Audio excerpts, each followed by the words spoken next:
সবাই যার যার মতো করে কুরবানির জন্তু ক্রয় করার জন্য আমরা সবাই ব্যতিব্যস্ত। কিন্তু আমরা কি জানি এই কোরবানির মহত্বটা কি? এটা শুধু গরু জবাই করার নাম কোরবানি নয়, ছাগল জবাই করার নাম কোরবানি নয়।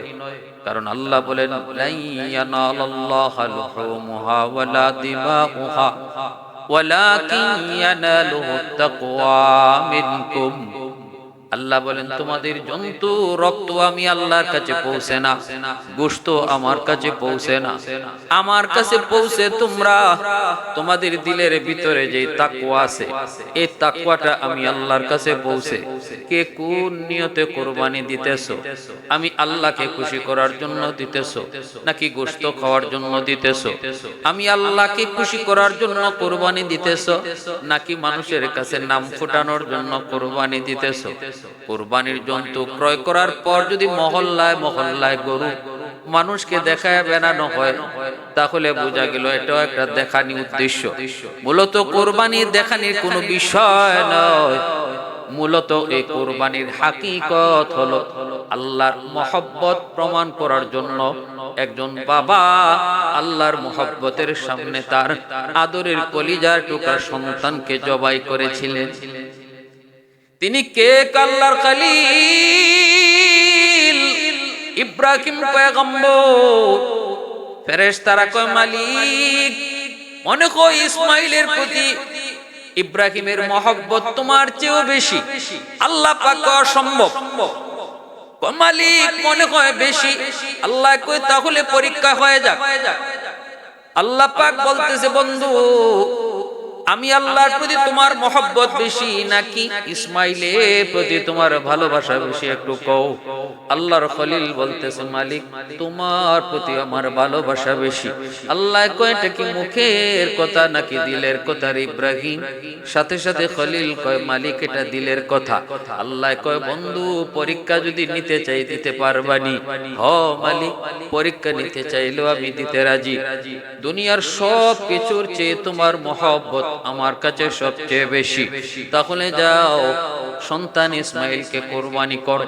ফালাম্মা বালাগা মাহুস সায়া ক্বালা ইয়া বুনাইয়া ইন্নী আরা ফিল মানামি আন্নী আযবাহুকা ফানজুর মাযা তারা।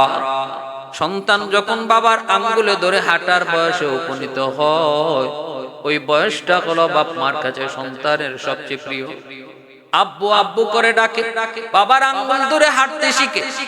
ওই সময়টাতে ইসমাইল যখন বাবার আঙ্গুল ধরে হাঁটার বয়স, সন্তানের প্রতি যেই বয়সটাতে বাপ মার বেশি দুর্বলতা, সেই বয়সী আল্লাহ পাক বলতেছে, ইব্রাহিম যদি আমার মহব্বত ইসমাইলের চেয়েও বেশি হয় তাহলে ইসমাইলকে কুরবানি দাও। আল্লাহর খলিল স্বপ্নের কথা সন্তানকে জিজ্ঞেস করলেন, বাবা ইসমাইল তোমার এই ব্যাপারে মত কি? আমি স্বপ্নে দেখেছি তোমাকে আমি কুরবানি করি। এর অর্থ এই নয় বাবা সন্তানের মতামত জানতে চেয়েছেন, বরং এর উদ্দেশ্য হলো সন্তানের অনুভূতিটা তিনি বুঝতে চাইছেন। মতামত নয়, সিদ্ধান্ত তো ফাইনাল। আল্লাহ পাক রব্বুল আলামিন কোন নবী রাসূলকে স্বপ্নে যা দেখান সেটা মিথ্যা হয় না। নবীদের স্বপ্ন সেটা ওহী হয়, এটা সত্য হয়। এরপরও সন্তানের কাছ থেকে তিনি মত চাইলেন, অর্থাৎ অনুভূতিটা জানতে চাইলেন। যেমন বাবা তেমন সন্তান গো, যেমন বাবা তেমন সন্তান। ইসমাইল কয়, ক্বালা ইয়া আবাতি ফাআল মা তুমার সাতাজিদুনি ইনশাআল্লাহু মিনাস সাবিরিন। বাবা আপনি আল্লাহর পক্ষ থেকে যা আদিষ্ট হয়েছেন এই ব্যাপারে আপনি কোনো বিলম্ব করবেন না। তাড়াতাড়ি আপনি যা আদিষ্ট হয়েছেন তা পালন করেন গো বাবা। আর আপনি আমার ব্যাপারে টেনশন করবেন না। আমাকে আপনি ধৈর্যশীলদের অন্তর্ভুক্ত পাবে। 13 বছরের একটা বালক কেমন করে জবাব দিতেছে, বাবা আল্লাহর পক্ষ থেকে আপনি যা আদিষ্ট হয়েছেন তা পালন করেন। আপনি আমাকে ধৈর্যশীলদের অন্তর্ভুক্ত পাবেন। ভাইরা বন্ধুরা, এবার বাপ বেটা দুজন ফালাম্মা আসলামা ওয়া তাল্লাহু লিল জাবিন, আল্লাহ কয় যখনই তারা বাপ বেটা দুজন আত্মসমর্পণ করলো, দুজন যখন মুসলমান হলো, ফালাম্মা আসলামা, যখনই তারা বাপ বেটা দুজন মুসলমান হলো, মুসলমান হওয়ার অর্থ হলো আত্মসমর্পণ করা। কেউ যদি নিজের মুসলমান দাবি করে, এর অর্থ হলো সাথে সাথে এটা মেনে নেওয়া, আমি আমার আল্লাহর কাছে আত্মসমর্পণ করলাম।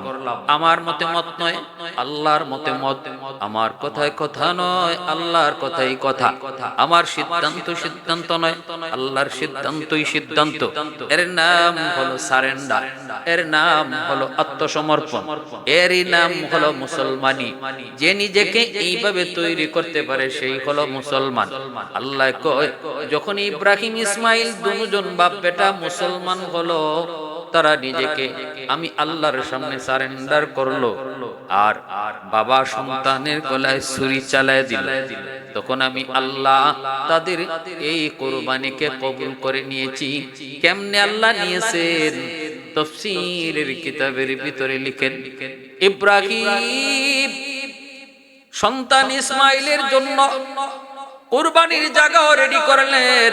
আজ মিনার ময়দানে সেই স্মৃতি এখনো রয়েছে রে যুবক। হাজিরা যারা হজ করতে যায়, মিনার পাশেই সেই পাহাড়ের উপরে সেই লম্বা উঁচা একটা পাথর, ওই পাথরটাই হলো কুরবানির স্মৃতি, যেখানে ইব্রাহিম কলিজার টুকরা সন্তান ইসমাইলের গলায় ছুরি লাগাইছিলেন।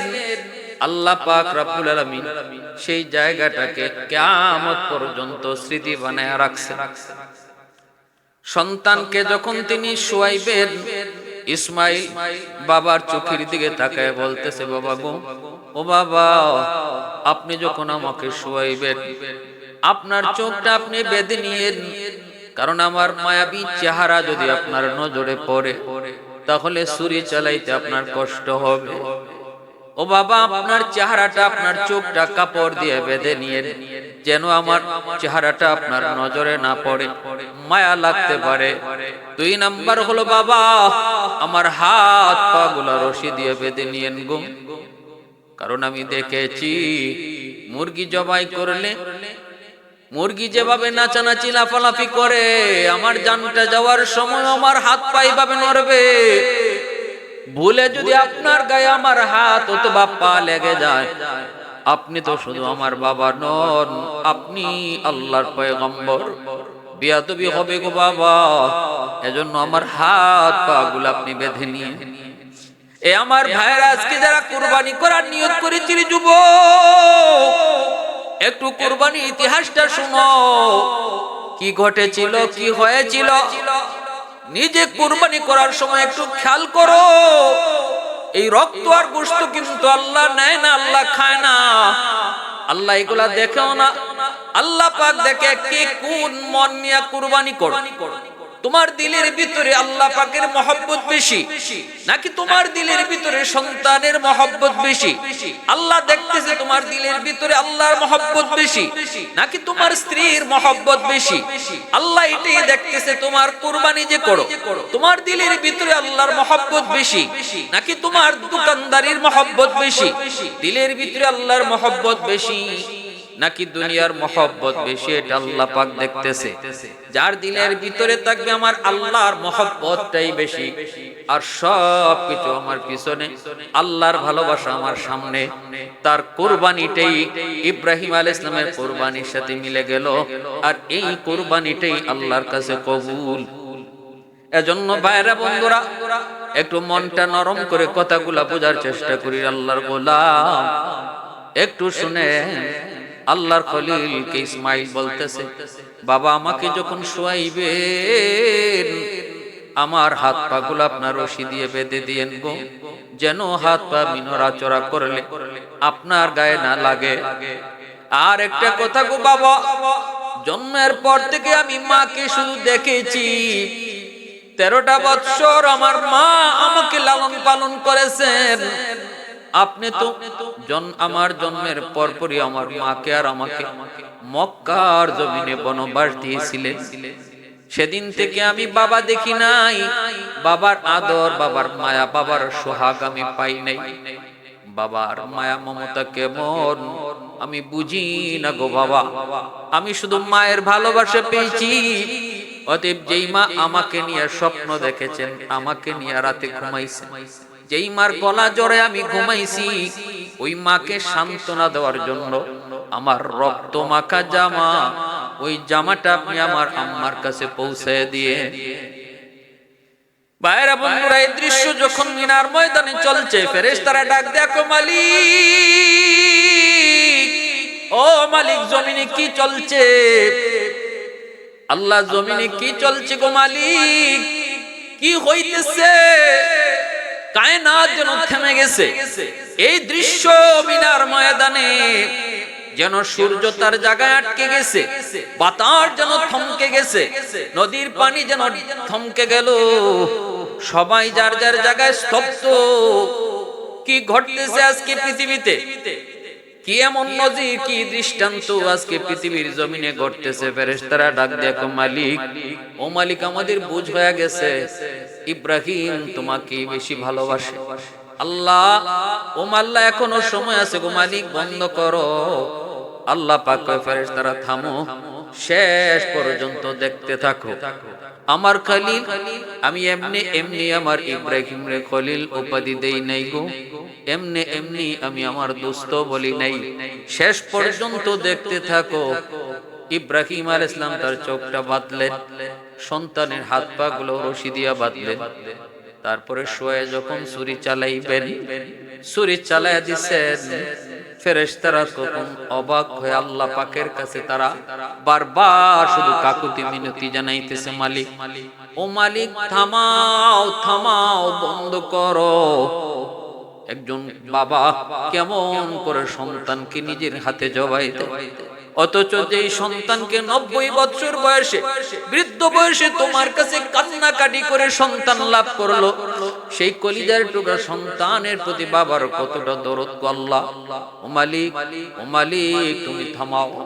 আল্লাহ পাক রব্বুল আলামিন সূরিকে আদেশ দিয়া দিছে, এ সূরি বল, খালিকার মালিক তোর কে? সূরি কই, মালিক তুমি তো আমার খালিক, মালিক।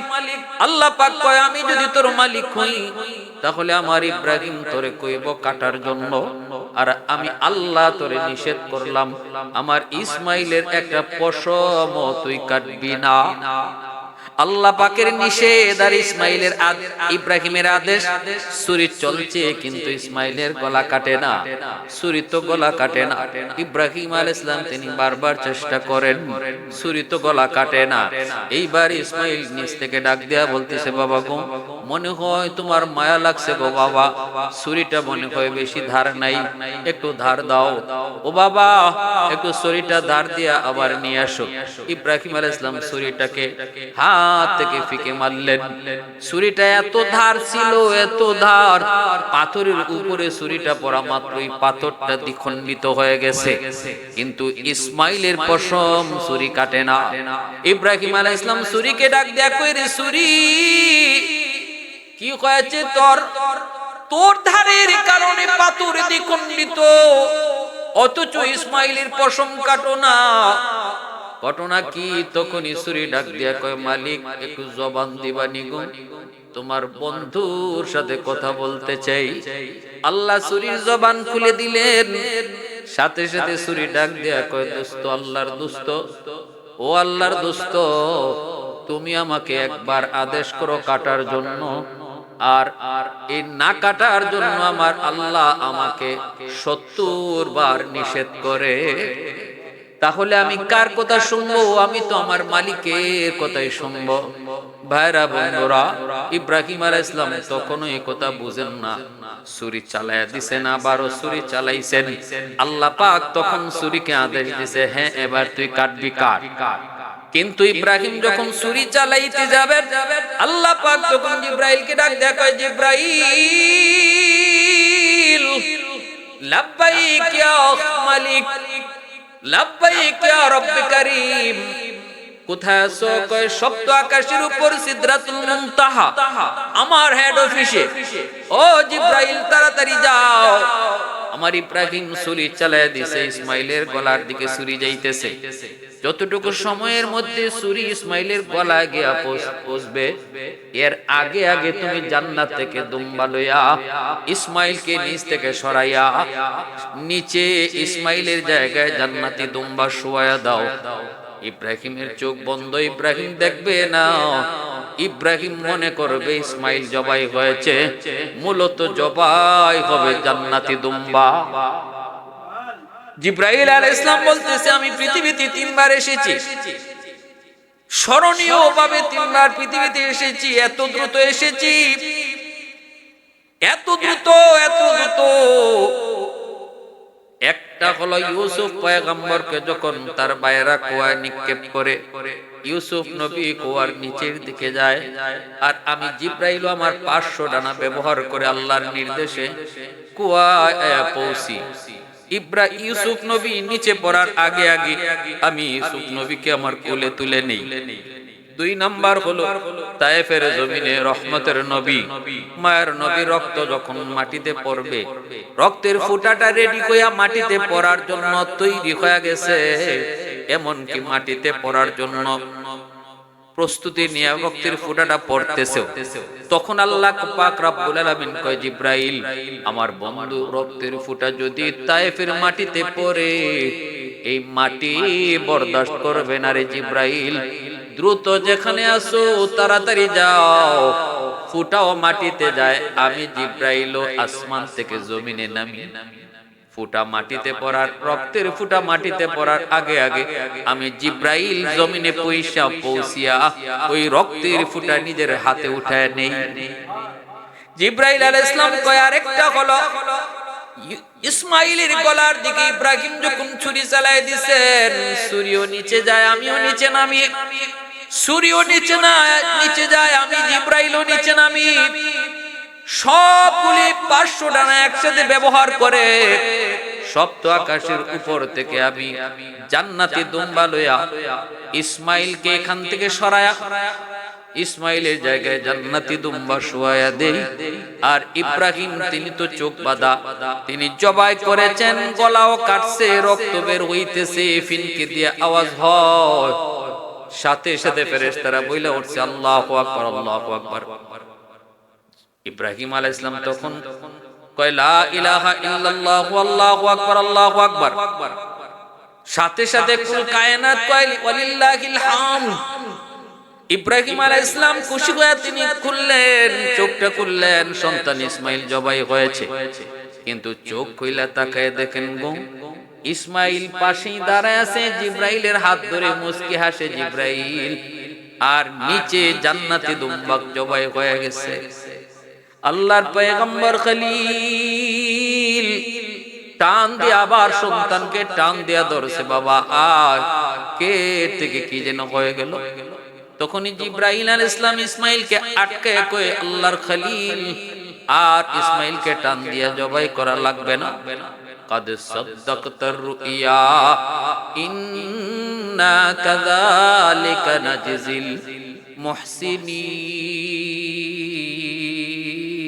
المحسنين। আল্লাহ পাক রব্বুল আলামিনের আদেশ, স্বপ্নে যা আদিষ্ট হয়েছিলেন তা আপনি বাস্তবায়ন করেছেন। আপনি স্বপ্ন সত্যায়িত করেছেন, পরীক্ষায় 100 এর 100 নাম্বার পেয়ে আপনি পাস করেছেন। আপনার কাছে ইসমাইলি জবাই হয়েছে, আপনার কাছে ইসমাইলি জবাই হয়েছে, আল্লাহ পাকের কাছেও ইসমাইল জবাই হয়েছে। কারণ আপনি তো পশু জবাই হয়েছে এটা আপনি বুঝেন নাই, পশু জবাই হয়েছে এটা হলো বাস্তবতা। আর মূলত ইসমাইল নিজে জবাই হয়েছে। সেদিন থেকে ইসমাইল আলাইহিস সালামের নাম, এই নামের শেষে উপাধি লাগে যাবিহুল্লাহ, আল্লাহর রাস্তায় জবাইকৃত। অতএব ভাইরা বন্ধুরা একটু খেয়াল করে শুনেন, আজকের কুরবানি যদি রে ভাই ওই নিয়ম যদি আজও আল্লাহ জারি রাখতেন, সন্তান জবাই করা লাগবে কুরবানির সময়, তাহলে পৃথিবীতে কয়জন বাবা এই পরীক্ষায় টিকতো? কয়জন বাবা ঠিক তো আল্লাহ পাক ইহসান করেছেন, জান্নাতি দুম্বা পাঠাইয়া আমাদের উপরে ইহসান করেছেন, আর এই কুরবানির জন্তুর গোশত খাওয়াও বৈধ করেছেন। আদম নবী থেকে নিয়ে ইব্রাহিম পয়গম্বর পর্যন্ত কুরবানি ছিল, কিন্তু সেই কুরবানির সিস্টেম এমন ছিল না। সেই কুরবানি কেউ খাইতে পারতো না, আকাশ থেকে আগুন এসে সেটা জ্বালায়া দিত। যারটা জ্বালাইতো তারটা কবুল হইতো, আর যারটা জ্বালাইতো না তারটা কবুল হইতো না। আল্লাহ পাক এত কঠিন ভাবে কুরবানি থেকে আমাদেরকে আসান দিলেন। এই সিস্টেম যদি চালু থাকতো যে আকাশ থেকে আগুন এসে যার কুরবানি কবুল তারটা খাইবে, তাহলে আমাদের দেশে কয়জনের কুরবানি কবুল হইল না? আমরা যে নিয়ত করি আর যে সিস্টেমে কুরবানি করি, হ্যাঁ, আমাদের কয়জনের কুরবানি কবুল হইল না? মানুষের কাছে প্রকাশ হয়ে যাইত যে অমুকের কুরবানি তো কবুল হইছে না, অমুকেরটা কবুল হইছে না, অমুকেরটা কবুল হইছে না। কবুল না হওয়ার সংখ্যাই বেশি থাকতো। আল্লাহ এই উম্মতের প্রতি ইহসান করেছেন আর বলছেন যে নাও এই কুরবানি তোমরা করবা, আমি আল্লাহকে খুশি করার জন্য করো, তাহলে এই কুরবানির গোশত আমি আল্লাহ খাই না, তোমরারে খাওয়াইমু। অর্থাৎ আল্লাহ মেজবান হইবেন আর আমরা মেহমান। আল্লাহ আমাদেরকে মেহমানদারি করবেন। কুরবানি গোশত আল্লাহ আমাদেরকে মেহমানদারি করেন। আল্লাহর জন্য কুরবানি যদি করি, যদি মানুষকে দেখানোর জন্য না করি, গোশত খাওয়ার জন্য না করি, লোভে পড়ে যদি না করি, আর কুরবানি কার উপরে কবুল হইছে, কার উপরে ওয়াজিব হইছে, এই জিনিসটাও বোঝা দরকার। হ্যাঁ, মাত্র 52.5 রুফা ই কুরবানির দিন যার কাছে থাকবো অতিরিক্ত, এর উপরে কুরবানি ওয়াজিব। 52.5 রুফা 1.5 লাখ টাকার মতো টাকা যদি কারো নিজ খরচ বাদে অতিরিক্ত থাকে, সম্পদ থাকুক, টাকা থাকুক, স্বর্ণ থাকুক, 1.5 লাখ টাকার মতো স্বর্ণ, 1.5 লাখ টাকার মতো সম্পদ তার অতিরিক্ত আছে, যেটা না ধরলেও তার সংসার চলতেছে, তার উপরে কুরবানি ওয়াজিব, চাই সে পুরুষ হোক চাই সে নারী হোক। অতএব এই হিসাব করলেও আমাদের 7 জন শরীকের মাধ্যমে কোরবানি দেওয়া যায়, 7-এর বেশি শরীক নেওয়া যায় না। তবে শরীক 7 জনের প্রত্যেকের নিয়ত সহি হওয়া লাগবে, প্রত্যেকের রুজি হালাল হওয়া লাগবে। যদি একজনের রুজি হারাম হয় অথবা একজনের নিয়তে গন্ডগোল থাকে, তাহলে বাকি 6 জনের কোরবানি বাতিল হয়ে যাবে। অতএব শরীকানা কোরবানি খুব রিস্ক, হাই রিস্ক কোরবানি। আপনার ওয়াজিব হলে আপনি যদি কোরবানি গরু দিয়া না পারেন, একটা ছাগল দিয়ে হলো কোরবানি করেন, কারণ আপনার দিলের হালত আপনি নিজে জানেন, আর একজনের দিলের কি নিয়ত আছে এটা তো আর আপনি জানেন না, এটা তো আমি আপনি জানার কথাও না। অতএব আমি আমারটা যেহেতু জানি, এই হিসাবে আমার কুরবানিটা আমি একাই দেই, হ্যাঁ, একাই দেই। বড় গরু না পারি ছোট গরু দেই, ছোট গরু না পারি একটা ছাগল দেই, শরীকানাত না যাই। আর শরীকানাত যদি যাইতেই হয়, শরীকানা যদি দিতেই হয়, তাহলে মাসালা ভালো করে জেনে নেবেন। এমন লোকের সাথে শরীকানায় যান, সে নামাজি, দিনদার, আল্লাহওয়ালা এবং তার ভিতরে ইখলাস আছে, আল্লাহ ভীতি আছে, হ্যাঁ, তার টাকার পয়সা হালাল, হারাম নাই। এই ধরনের মানুষ দেখা শরীকানার মধ্যে নিতে হবে। আমার ভাই, এই জিলহজ মাসটা আল্লাহর কাছে বহুত দামি। এই জিলহজ মাসে হজ, এই জিলহজ মাসে কুরবানি, এই জিলহজের 1 তারিখ থেকে নিয়ে এই 9 তারিখ পর্যন্ত আল্লাহর কাছে এত দাম, এত দাম। এই 9 তারিখের, এই 9 দিনের রাতের ইবাদত সবে কদরের সমান, আর এই 9 দিনের প্রতিটা রোজা 1 বছরের রোজার সমান সমান সওয়াব। আর আরাফার দিনের রোজা, আরাফার দিনের রোজা, 9 তারিখের রোজার ব্যাপারে আল্লাহ রাসূল আলাদাভাবে ফজিলত বলছেন, আহতাসিবু আলাল্লাহি আই ইউকাফিরা সানাতাল্লাতি ক্বাবলা ওয়া সানাতাল্লাতি বাদা। তার পিছনের 1 বছরের গুনাহ মাফ, সামনে 1 বছরের গুনাহ মাফ আরাফার দিনে। অতএব রাসূল যে 10টা রোজা, যে 9টা রোজা রাখছেন লাগাতার সারা জীবন, আমরা এই 9টা রোজা না পারি, অন্তত 5টা রোজা